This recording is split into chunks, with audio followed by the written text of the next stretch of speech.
Hello everyone, in this video I am going to explain and share the legal validity of live-in relationship in India in present point of time.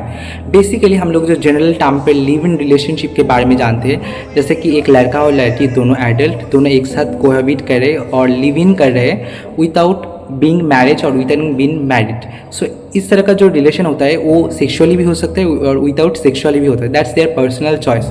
ऐसा जो relationship है वो Indian law के under कितना ज़्यादा legal validity पाता है और कितना ज़्यादा इंडियन लॉज के अंडर प्रोटेक्टेड है. In this video I am going to explain all this things.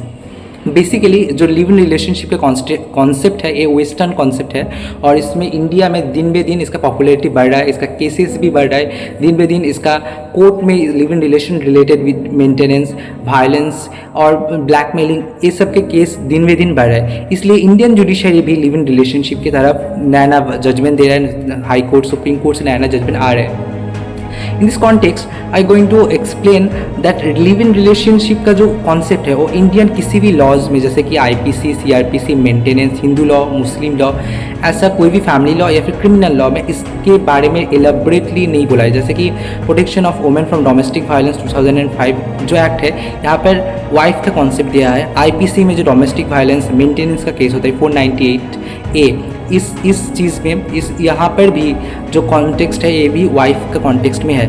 जैसे कि सीआरपीसी में 125 ऑफ सीआरपीसी जो मेंटेनेंस के बारे में बोलता है, जहाँ पर वाइफ, चिल्ड्रन एंड पेरेंट्स को मेंटेनेंस मिलता है, यहाँ पर भी वाइफ का कॉन्टेक्स्ट दिया गया है. बेसिकली हम लोगों के इंडियन लीगल सिस्टम में laws are talking about the wifes and the husband context, but judicial pronouncement भी दिन बे दिन आ रहा है जहाँ पर वाइफ का डेफिनेशन में लिव इन रिलेशनशिप में जो कपल है जहाँ पर एक वाइफ रह रहा है जो मतलब एक लॉन्ग पीरियड के बेसिस पे वो लोग लिव इन कर रहे हैं, जहाँ पर सोसाइटी भी उन लोगों को जानता है ये लोग लिव इन में है एक long period of time. Long period time हम लोग बोल सकते हैं, बट एक्सप्लेन कर सकते हैं इन जनरल टर्म जस्ट 5 से 5 साल से ऊपर या फिर 10 साल से ऊपर. इतना ज़्यादा लॉन्ग टाइम में जब कोई कपल्स रह रहे एक साथ तो सोसाइटी और Indian judicial applies that they are living together as a husband and wife.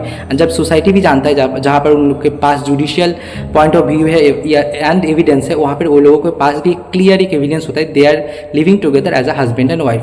So इस कॉन्टेक्स्ट में लिव इन रिलेशनशिप को इंडिया में दिन बे दिन वैलिडिटी दिया जा रहा है और दिन बे दिन डिफरेंट जुडिशियल प्रोनाउंसमेंट भी आ रहा है. जैसे कि वेरी फेमस 2 केसेस है, Indira Sharma versus VKV Sharma. In case में बोला है वाइफ का जो डेफिनेशन है protection of women from domestic violence 2005.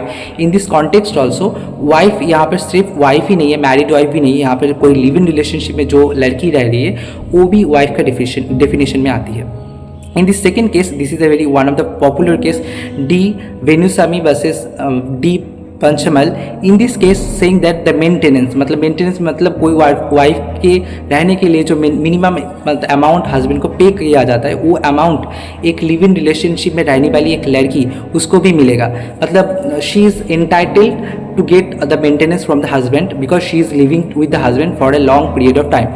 So basically अब हम लोग बोल सकते हैं live in relationship almost India में वैलिडिटी मिल गया है और इंडियन लॉज और जुडिशियल प्रोनाउंसमेंट इस सभी चीज़ को प्रोटेक्शन दे रहा है. ऐसे कि इंडियन 125 ऑफ सीआरपीसी में मेंटेनेंस का जो कॉन्टेक्स्ट आता है वहाँ पर जो लिव इन रिलेशनशिप में होने वाले कोई बच्चा होता है या फिर कोई बच्चा जो विदाउट मैरिज जो हुआ है उस बच्चा को भी इन कॉन्टेक्स्ट ऑफ मेंटेनेंस मिलता है. बट अब इंडिया में लिव इन रिलेशनशिप में रहने वाली लड़की को भी मिल रहा है. This is very much famous and new thing for us and I think each and every person those who are living in relationship they might think that इसमें लीगल वैलिडिटी नहीं है या फिर कैसे भी कहीं पर भी लड़की को छोड़ सकते. ऐसा नहीं है.